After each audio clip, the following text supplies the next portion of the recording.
하나님의 말씀은 출애굽기 33장입니다. 출애굽기 33장 12절부터 23절까지 말씀입니다. 출애굽기 33장 12절부터 23절까지의 말씀, 저희 한 절씩 교독하신 후에 마지막 절은 함께 읽도록 하겠습니다. 찾으셨으면 제가 먼저 읽도록 하겠습니다. 모세가 여호와께 아뢰되 보시옵소서, 주께서 내게 이 백성을 인도하여 올라가라 하시면서 나와 함께 보낼 자를 내게 지시하지 아니하시나이다.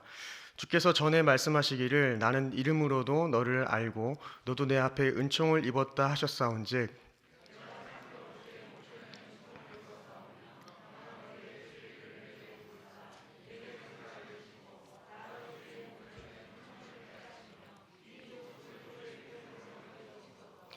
여호와께서 이르시되 내가 친히 가리라. 내가 너를 쉬게 하리라.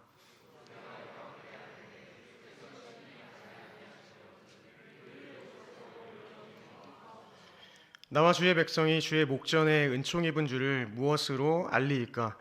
주께서 우리와 함께 행하심으로 나와 주의 백성을 천하 만민 중에 구별하심이 아니니이까?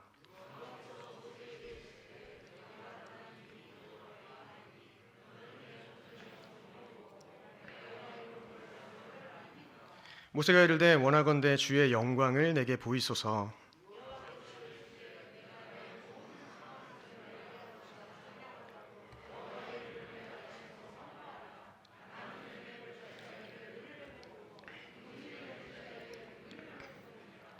또 이르시되 내가 내 얼굴을 보지 못하리니 나를 보고 살 자가 없음이니라.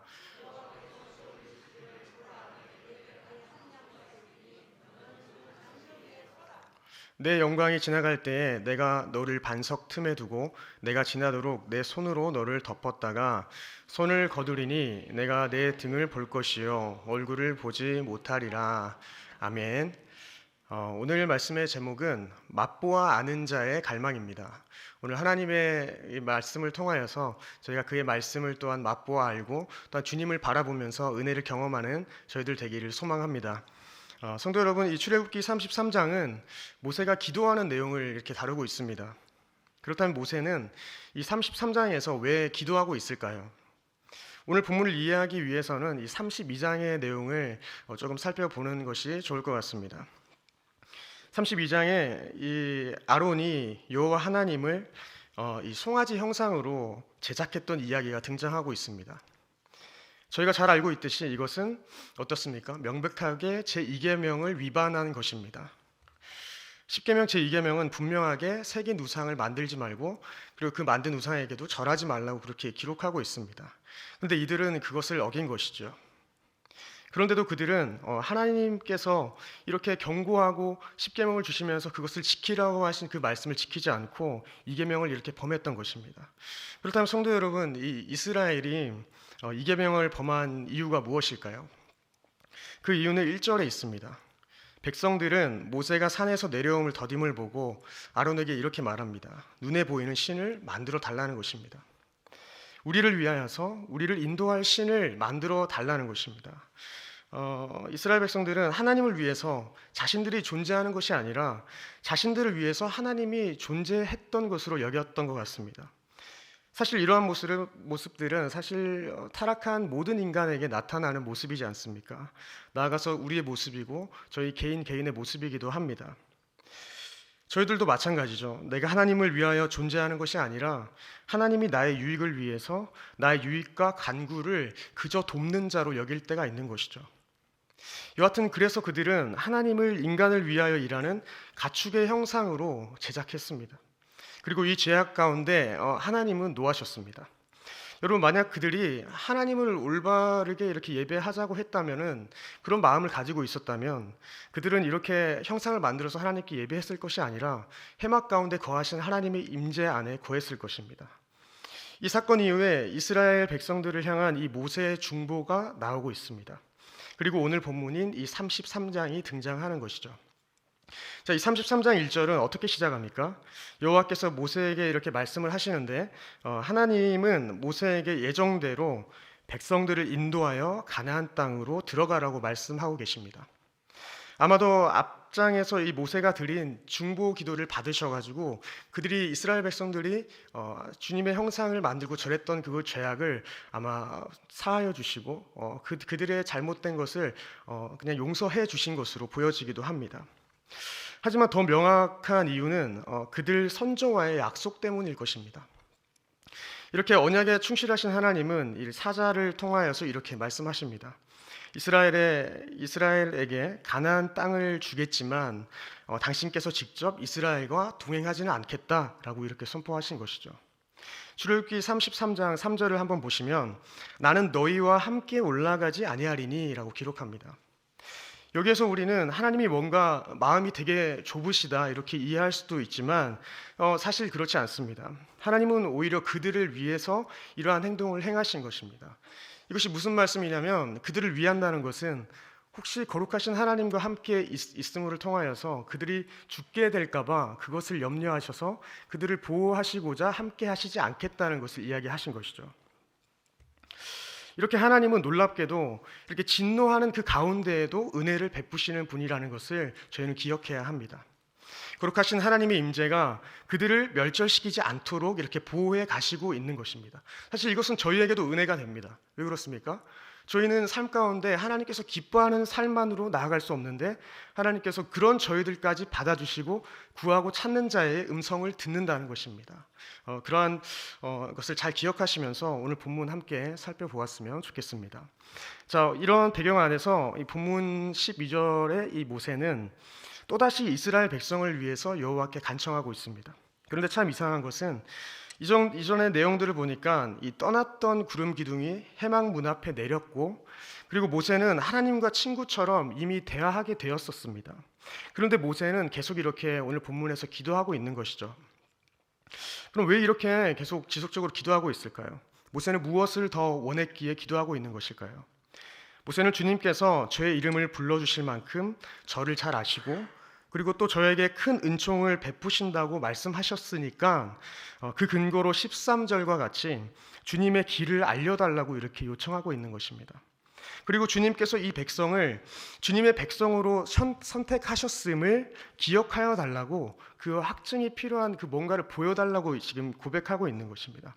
앞전에 하나님께서 이스라엘 백성들을 이 가나안 땅으로 인도하도록 한 사자를 보내시겠다고 이렇게 약속하셨는데 이러한 제안이 모세에게는 그렇게 썩 만족스럽지 않았던 것입니다. 그래서 모세는 여호와께서 몸소 그들과 함께 가시기를 간청하고 있는 것이죠.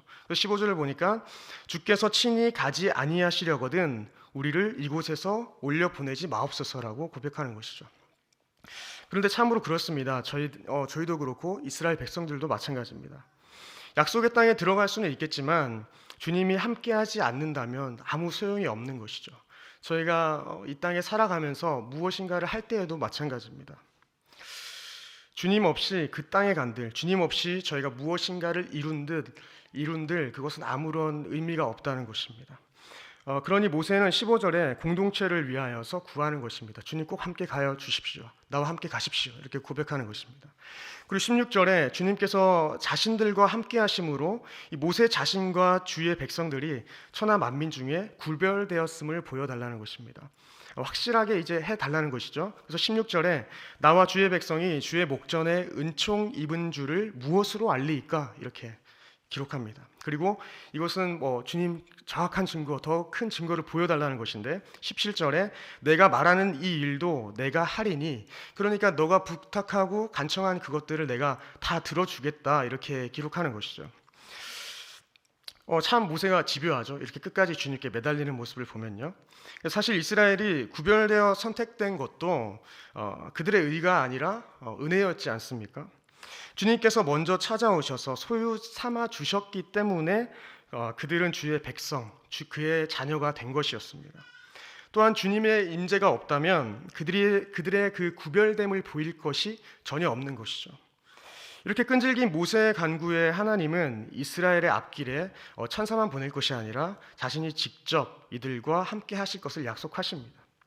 그래서 이제 가까스로 이스라엘 백성과 함께 하시겠다는 그 약속을 얻어낸 이 모세는 약속을 얻어낸 이 모세는 이 일을 보장하는 일종의 증표를 이제 보여주십시오라는 것이죠. 그것이 18절에 나오고 있습니다. 모세가 이르되 원하건대 주의 영광을 내게 보이소서. 그동안 출애굽기에서는 두 차례 하나님의 영광이 사람의 눈앞에 모습을 드러냈던 적이 있었습니다. 첫 번째는 호렙산에서 모세를 부르실 때였고, 그리고 두 번째는 이스라엘의 장로들이 하나님과 언약을 맺을 때였습니다. 그런데 이제 모든 것이 망쳐져 버린 이 시점에 하나님이 세 번째로 자신의 모습을 드러내시겠다고 하는 것입니다. 여러분, 하나님께서 이렇게 자신을 찾는 자에게 부어주시는 은혜가 있다는 것입니다. 여러분 믿으십니까? 네. 이스라엘의 죄도 불구하고 하나님은 그들을 가나안 땅으로 인도하실 것을 확인하고 있지 않습니까? 그런데 모세는 왜 또 영광을 구하고 있습니까? 저희들은 뭔가를 보아야만 뭔가 제대로 가려고 하는 그러한 죄된 습성이 있는 것 같습니다. 성도 여러분께서는 없으실 수 있지만 저는 뭔가를 보여주면 가겠습니다, 이런 마음이 있습니다. 이스라엘 백성들도 금송아지를 형상화해서 자신들을 위해서 만들지 않았습니까? 이 상황도 마찬가지입니다. 하나님의 입장에서 필요한 것이 아니라 모세 자신이 원하는 것이고 이스라엘 백성들이 그것을 원하는 것입니다. 저는 육군 상무대에서 군복무를 했습니다. 그냥 아무 주특기 없이 군대에 가가지고요. 거기서 이제 주특기를 받아서 후반기 교육을 받고 이제 그곳에서 상무대 조교로 일하게 되었습니다. 유도탄 토우 미사일이라는 건데 대전차 화기거든요. 그 대전차 화기는 무엇인지 아십니까 혹시? 탱크. 대전차 하면 잘 모르시죠. 탱크를 잡는 유도탄, 유도 미사일을 가르치는 그러한 조교로 임무를 수행했었습니다. 근데 그곳에서 제가 교회를 그곳에서도 열심히 다녔는데 찬양 인도도 거기서 하고 그리고 드럼도 치고 열심히 했었습니다. 그런데 그날 너무 은혜가 돼가지고 하나님 진짜 주님의 얼굴을 한 번만 보여주십시오. 그럼 내가 진짜 열과 성을 다해서 주님 섬기겠습니다. 이러한 고백을 했었습니다. 그래서 막 그렇게 기도하고 찬양하고 뜨겁게 그 예배 시간을 보냈는데 저기 끝에서 저희 뒷문과 같이 그곳에서 뭔가 이 형상이 갑자기 그려지는 겁니다, 저한테. 그런데 당연히 결과적으로는 예수님은 아니었습니다. 그런데 제가 그 형상을 보고 나중에 주님 드디어 저에게도 제 기도를 응답하시고 보여주셨군요 하면서 감격에 차가지고 이제 예배 인도를 끝내고 뒷문으로 갔는데 뭐였는지 아십니까?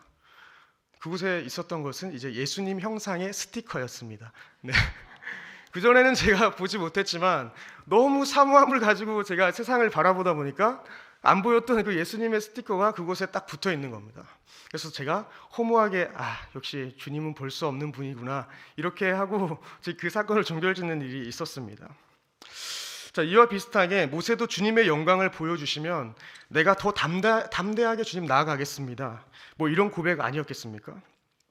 내 눈으로 보고 만져보고 경험해야 믿는 것입니다. 그런데 볼 것 다 보고 볼 것 다 만져보고 그렇게만 할 수 있다면 누가 못 믿겠습니까? 그러면 믿음이 필요하겠습니까? 제자들도 예수님께서 부활하셨을 때 이 손의 못자국을 보고 손가락을 그 못자국에 넣으며 그리고 손을 그 옆구리에 넣어보지 않고는 내가 믿지 않겠다고 이렇게 얘기했던 것이 기억이 납니다. 이것이 주님과 함께 했던 제자들의 모습이고 저희들의 삶의 모습이기도 합니다. 사실 저희는 이 하나님의 영광, 하나님의 얼굴을 볼 수 없습니다. 그런데 좀 특이하게 성경에서는 하나님의 영광을 사람들이 볼 수 있는 것으로 이야기하는 것도 많이 있습니다. 에스겔서 44장 4절을 보면 여호와의 영광이 여호와의 성전에 가득한지라 이렇게 볼 수 있었던 것이죠. 누가복음 9장 32절은 깊이 졸다가 온전히 깨어나 예수의 영광을 보더니 이렇게 기록합니다. 또한 하나님을 보고서 죽지 않고 산 것에 대해서 이야기하는 구절들도 있습니다. 이사야서 6장 1절에서는 내가 여호와가 보좌에 앉으신 것을 보았다라는 것이죠. 그리고 출애굽기 24장 10절에 이스라엘의 하나님을 보았다 이렇게 기록하는 데도 있습니다. 그런데 이것은 볼 수 없는 하나님을 보았다라는 이것은 그분의 임재를 가리키는 것이지 그분의 형상을 온전히 보았다는 뜻은 당연히 아닙니다. 오늘 본문이 그것을 또한 증거하고 있지 않습니까? 그러니 모세가 18절에서 보기를 간청했던 것은 하나님의 그 영광의 임재라는 것입니다. 그리고 하나님의 영광의 임재는 오늘 본문을 통해서 저희가 알 수 있지만 그분의 선하심으로 드러나고 나타나고 있다는 것입니다. 19절을 보시면 여호와께서 이르시되 내가 내 모든 선한 것을 내 앞으로 지나가게 하고, 그리고 후반절에 뒷부분을 보시면 나는 은혜 베풀 자에게 은혜를 베풀고 긍휼히 여길 자에게 긍휼을 베푸느니라 라고 기록합니다. 근데 이 구절은 로마서 9장 15절에서 이 사도 바울이 구원이 무엇인가에 대해서 설명하면서 이렇게 얘기했던 구절입니다. 그래서 로마서 9장 15절에 모세에게 이르시되 내가 긍휼히 여길 자를 긍휼히 여기고 불쌍히 여길 자를 불쌍히 여기리라 하셨으니. 네. 이 말씀은 하나님이 모세에게 지금 하고 계신 것입니다. 하나님은 참으로 주권자이시기에 은혜 베풀고 싶은 사람에게 은혜를 베푸십니다. 그리고 긍휼히 여기시고 불쌍히 여기고 싶은 사람에게 불쌍히 여기시는 분입니다. 근데 때로는 저희는 왜 나에게는 그럼 왜 긍휼이 없는가, 나에게는 왜 이런 일이 있는가 생각할 수 있지만 그 기준은 하나님이신 거죠. 그분의 선하심이 기준인 겁니다. 저희는 다 알지 못합니다. 그래서 조건이 아니라 그분의 선하심이 이끌어 가시는 것이죠. 또한 이것은 모세에게 주어지는 하나님의 주권적이며 그리고 은혜롭고 긍휼이 많으신 본성이, 그 본성이 강조되고 있다고 저희는 또한 볼 수 있습니다. 출애굽기 34장 4절에서 7절의 내용은 이 모세가 주님께서 명하신 그 내용대로 돌판 2개를 처음 것과 같이 깎았고, 그리고 이튿날 아침에 일찍에 일어나서 2 돌판을 손에 들고 시내산으로 올라가는 그 내용이 등장하고 있습니다. 이때 여호와께서는 구름 가운데 강림하셨습니다. 그리고 6절에 주님께서 모세 앞으로 지나가시면서 이렇게 선포하는 내용이 있습니다. 제가 읽어드리겠습니다. 여호와라 여호와라 자비롭고 은혜롭고 노하기를 더디하고 인자와 진실이 많은 하나님이라. 저희가 앞절에 읽었던 구절들과 많이 다 유사하지 않습니까? 그리고 7절에는 인자를 천대까지 베풀며 악과 허물과 죄를 용서하는 하나님이시다라는 것입니다. 그러나 주님은 죄를 면제하지 않으시고 죄를 지으면 3, 4대까지 벌을 내리신다고 또한 기록하고 있습니다. 이는 사랑의 하나님이 사실 너무하신 것 아닌가, 너무한 처사 아닌가 이렇게 생각할 수 있지만 출애굽기 20장 6절을 보시면은 반대로 나를 사랑하고 나의 계명을 지키는 자에게는 몇 대까지 은혜를 베푸십니까? 1000대까지 은혜를 베푸신다고 하는 것입니다. 3, 4대와 1000대는 엄청난 차이입니다. 그러니까 이것은 하나님의 사랑의 표현으로 저희가 바라볼 수 있는 것입니다. 거룩하신 하나님 앞에 감히 저희가 어떻게 사랑이 없으시다 말할 수 있겠습니까? 그분은 자비롭고 오늘 말씀과 같이 은혜로운 분이시라는 겁니다. 이렇게 자비롭고 은혜롭고 너하기를 더디하는 주님은 자신을 찾는 자에게 만나주시고 그 길을 선하게 이끌어가고 계시다는 것입니다. 사랑하는 성도 여러분, 본문에서 긍휼히 여김을 받은 자는 누구입니까? 이스라엘 백성들 아니겠습니까? 모세가 지나가는 것은 그분의 능력과 장엄함이 아니라 그분의 선하심입니다. 모세는 이미 하나님의 은혜, 그 선하심을 체험했습니다. 하나님께서는 그의 백성들을 압제자로부터 극적으로 구원하시기도 하셨습니다. 그것이 그분의 선하심입니다. 또한 하나님께서 광야에서 그들 백성에게 은혜롭게 굶지 않도록 그렇게 생명을 유지할 수 있도록 공급하신 것, 그것이 그분의 선하심입니다. 그리고 하나님은 사랑으로 시내산에서 그의 백성들과 언약하셨습니다. 이것이 하나님의 모든 선하심이라는 겁니다. 본문 17절에도 선하신 하나님께서 이 모세의 간청을 들으시고 시내산 이후의 그 여행에도 이스라엘과 함께 하실 것을 이렇게 약속하고 있지 않습니까? 본문 19절을 다시 보시면 상반절에 내가 내 모든 선한 것을 내 앞으로 지나가게 하고 라는 구절이 있습니다. 이때 이 지나가다라는 말은 6월절을 저희는 떠올리게 합니다. 6월절과 연관하여서 저희가 이해할 수 있는 것이죠. 출애굽기 12장 12절을 보시면 사람이나 짐승을 막론하고 애굽 땅에 있는 모든 처음 난 것을 다 치고 애굽의 모든 신을 내가 심판하리라 나는 여호와라 이렇게 기록합니다. 자, 이 지나감은, 이 출애굽기 사건에서의 지나감은 먼저 심판이었습니다. 그런데 이 심판이 문설주의 어린 양의 피를 받은 자에게는 어떻게 변합니까? 은혜로 변하는 것입니다. 그리고 오늘 본문 22장에 등장하는 이 지나감도 심판이 아니라 우리는 은혜로 바라볼 수 있습니다. 22절을 보시면 내 영광이 지나갈 때에 내가 너를 반석 틈에 두고 내가 지나도록 내 손으로 너를 덮었다가 사실 저희들은 이미 은혜와 긍휼을 입은 자들입니다. 그러나 이런 은혜 받은 자들도 하나님의 얼굴을 보지 못하는 것이죠. 그래서 20절에는 또 이르시되 내가 내 얼굴을 보지 못하리니 나를 보고 살 자가 없다라는 것입니다. 성도 여러분, 하나님이 모세에게 허락하지 않은 것은 하나님의 얼굴을 보여주시는 것이었습니다. 이유는 간단합니다. 그 누구도 하나님의 얼굴을 보고 살 자가 없기 때문에 그런 것입니다. 이사야 선지자는 보좌에 앉아 계신 하나님을 섬기는 그 6날개를 지닌 천사들을 보았는데 이들은 2날개로 얼굴을 가리고 있었다는 것입니다. 천사들마저 이 차마 빛나는 하나님의 얼굴을 쳐다볼 수 없어서 그런 것이겠죠. 에스겔서에도 하나님을 이렇게 이야기할 때에 사람같이 생긴 자라고 이렇게 얼버무리면서 표현하는 부분이 나옵니다. 이것도 우리가 하나님을 정확히 알 수 없다는 것입니다. 대신 하나님은 모세를 바위 위에 서 있게 하신다는 것입니다. 오늘 21절에 등장하죠. 하나님께서 모세에게 바위 위에 서 있게 하시고 자신의 영광이 지나가는 그 모습을 보여주시겠다는 겁니다. 21절에는 너는 그 반석 위에 서라 라고 말합니다.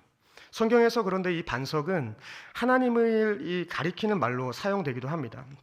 시편 89편 26절에는 구원의 바위라고 말을 하기도 합니다. 이 말은 하나님이야말로 당신을 의뢰하며 찾는 자의 의지라는 말씀입니다. 그리고 피난처가 되신다는 것을 잘 보여주는 구절인 것이죠. 이렇게 본문과 같이 하나님께서 모세를 반석 틈에 두신 것도 이 모세가 하나님의 영광을 목도함으로 화를 당하지 않도록 보호하기 위함이었습니다. 22절에 내 손으로 너를 덮었다가 라는 것은 하나님의 특별한 간섭과 이 보호하심을 잘 보여주는 말이기도 하죠. 당시에 하나님의 영광을 일부분 목도한 이 모세도 죄를 지은 이스라엘 백성도 그리고 오늘을 살아가는 저희 모두에게도 주님은 당신의 백성들을 향한 그 보호와 그 간섭하심을 거두지 않으십니다. 그 시대와 장소를 초월하여서 동일하신 분이라는 겁니다. 그러니까 19절에 말씀한 그 하나님의 선함은 무엇이었습니까? 하나님의 선함은 무엇입니까? 고통이 있었다 하여도 그 가운데에서 그 고통 가운데서 인도하신다는 것입니다. 또한 그 선하심은 19절 하반절과 같이 저희는 은혜와 긍휼로 이해할 수 있습니다. 그분의 선하심이 그 밑에 나오는 구절을 통하여서 은혜와 긍휼로 이해되는 것이죠. 저희들 모두는 하나님의 은혜와 긍휼 그 선하심 앞에 있습니다. 19절에 내 모든 선한 것을 내 앞으로 지나가게 하고 라고 기록합니다. 주님의 선하심이 그분의 은혜와 긍휼이 우리의 삶을 지금도 지나가고 있음을 믿으시기 바랍니다. 그것을 생각한다면 저희들은 모든 삶 가운데 모든 것을 보고 나아가겠다라는 것이 아니라 믿음으로 보지 않고 내가 다 이해되지 않아도 따를 수 있다는 것입니다. 그리고 이후에 이 사건이 이래서 내 삶 가운데 이러한 일이 있었구나라는 것을 이후에 알게 될 때가 있다는 것이죠. 오늘 올레 목사님 말씀하신 그 요셉의 사건도 그와 같은 맥락인 것이죠. 23절을 보시면 형상을 알 수 없는 하나님의 등이 등장하고 있습니다. 물론 이것은 저희가 이해할 수 있도록 하나님께서 조금 저희가 이해할 수 있는 모습으로 표현해 주신 것으로 저희는 이해할 수 있습니다. 물론 이것은 내가 내 등을 볼 것이요 라고 이렇게 기록하고 있는데 우리가 하나님의 얼굴은 보지 못하지만 등은 볼 것이라는 겁니다. 우리가 명확한 하나님의 임재, 하나님의 형상을 알 수 없지만 우리는 조금 미미한 그 형상이라도 우리는 바라볼 수 있다는 것입니다. 그러니 하나님께서 이 등을 보여주신다는 것은 주님의 얼굴은 아니지만 주님이 나타내 보이시고 우리 가운데 임재하시고 보호하신다는 것입니다. 앞서가는 자가 주님이시지 않습니까? 그러니 주님께서 앞서가시니 저희가 그 등을 주님의 등을 바라보는 것 아니겠습니까? 그러니 저희는 아무 염려와 걱정, 근심 없이 주님을 바라보고 그 길을 따라갈 수 있는 존재라는 것입니다. 성도 여러분, 저희는 이미 은혜 받은 자이고 긍휼함을 입은 자들입니다. 다들 동의하시죠? 그 말은 이미 주님께서 우리에게 선함을 보이셨다는 것입니다. 오늘 본문의 표현대로라면 그 선함이 우리를 지나가고 있다는 것이죠. 자격 없는 자에게 주어지는 것이 은혜이고 긍휼입니다. 저희 모두 이 은혜 생각하면서 이 모세 보좌관 여호수아가 해막을 떠나지 않은 것처럼 저희도 예배의 자리를 사모함으로 나아가시기를 소망합니다. 또한 사랑하는 성도 여러분, 이 출애굽기 33장 7절에는 조금 특이한 부분이 이렇게 등장하고 있습니다. 모세는 장막을 진영에서 멀리 떨어진 곳에 쳤다라고 기록합니다. 그리고 만남의 장막 이 오엘 모에트에서 주님은 그들에게 임재하셨습니다. 우리말로는 회막인 것이죠. 그런데 이 만남의 장막이 왜 가운데 위치하지 않고 진영 바깥에 위치했겠습니까? 그것은 진영이 백성의 죄악으로 더럽혀졌다고 판단되었기 때문에 이러한 만남의 장막의 이 회막은 사실 그 가운데 위치하지 못하고 다른 곳에 있었다는 것입니다. 근데 이러한 만남의 장막, 이 회막이 사실 앞으로 설립된 성막에 대한 일시적인 대용물이기도 했습니다. 중요한 것은 무엇입니까? 그럼에도 그곳에서 누구든지 여호와를 앙망하는 자는 진 밖에 있을지라도 그 진 밖에 있는 회막으로 갈 수도 있고 그 회막으로 나아가는 자는 주님께서 만나주시고 앙망하는 자에게 임재하신다는 것을 잘 보여주는 것입니다. 출애굽기 33장 7절에 여호와를 앙망하는 자는 다 진 밖에 회막으로 나아가며 라고 기록하지 않습니까? 이 앙모하다는 것은 주님을 어떤 방법으로든 특히 저희에게 있어서는 이 예배와 기도로 찾아내는 것을 의미합니다. 주님을 추구하는 것이 앙모하는 자이지 않습니까? 이렇게 여호와를 앙모하는 자에게 주님을 만나주시고 임재하신다는 것입니다. 그래서 이사야서 40장 31절에는 오직 여호와를 앙망하는 자는 새 힘을 얻을 것이다 라고 기록하는 것이죠. 모세는 하나님과 만날 때에 자기의 친구와 이야기하는 것과 같이 그렇게 대면하여서 주님을 만났습니다. 성도 여러분, 저희들도 때때로 잘못된 길을 걸어가지 않습니까? 주님과의 관계가 단절된 것 같아 보일 때가 너무나 많이 있습니다. 그러나 그때에도 주님은 우리를 기억하시고 새로운 관계 형성을 위하여서 기다리시고 힘쓰신다는 것입니다. 그분은 관계의 끈을 소멸될 것 같은 그러한 상황 가운데에서도 짐 밖에서라도 만나주시고 여호와를 앙망하는 자에게 새 힘을 주기를 원하신다는 것입니다. 그러니 주님 손 놓지 마시고 나의 연약함으로 또한 무너지지 마시고 끝까지 주님을 바라보는 저희교회 공동체 되기를 소망합니다. 네, 저희가 사실 좋은 맛집을 발견하여도 어떻게 합니까? 핸드폰에 기록하지 않습니까? 저는 핸드폰 어플에다가 맛집이 있으면 그 지도 표시를 이렇게 꼭 체크를 해둡니다. 언젠가는 내가 여기 다시 가겠지 하면서 이렇게 맛보아 안 사람은 어떻습니까? 이렇게 기록합니다. 기록하고 다시 가리라 생각을 하는 것이죠. 여러분도 그렇지 않습니까? 우리 이전 세대 분들은 어떻습니까? 어플에 체크 못 하실 수 있지만 명함을 통하여서 저기 사장님 명함 하나 주세요 이렇게 해서 가지고 가는 것을 제가 부모님 통해서 많이 보았습니다. 다시 가겠다는 것입니다. 이렇게 맛보아 알았던 자는 사모하고 다시 찾는다는 그런 의지를 보여준다는 것이죠. 그래서 하나님의 자비를 맛보아 아는 자는 사실 오늘 본문의 모세였습니다. 모세는 과거에 하나님의 영광을 맛보았기 때문에 지속적으로 다시 기도하고 구하면서 하나님의 임재를 갈망하면서 지금 나아가고 있는 모습을 보여주었습니다. 저희들의 모습이 이와 같기를 소망합니다. 그래서 우리가 주님을 찾을 때에 주님은 우리를 버리지 않으신다라는 것을 꼭 명심하셔야 합니다. 시편 9장 10절을 보시면 여호와여 주의 이름을 아는 자는 주를 의지하오리니 이는 주를 찾는 자들을 버리지 아니하십니다. 이렇게 이야기합니다. 주님을 찾는 자는 주님께서 버리지 아니하십니다. 은혜와 긍휼 그 선하심이 우리를 지나고 있는 것입니다. 시편 34편 8절은 너희는 여호와의 선하심을 맛보아 알지어다. 네, 아까 맛집 비유와 같이 우리는 맛보아 알면 또 찾게 되어 있습니다. 그에게 피하는 자는 복이 있다는 것이죠. 그래서 우리가 세상에 무너지고 힘든 상황 가운데 있다가 우리가 다른 곳으로 피하지 마시고 지하 동굴로 가지 마시고 우리는 주님 앞에 피하시는 그러한 복된 삶으로 나아가길 소망합니다. 그래서 그분의 선하심, 은혜와 긍휼하심이 항상 저희 앞을 지나가고 있음을 기억하시고 오늘도 예수 그리스도의 피를 의지하여서 담대하게 주님을 찾고 구하는 구원받은 하나님의 자녀로 서 있는 그러한 은혜가 저와 여러분들의 삶 가운데 있기를 소망합니다. 기도하겠습니다.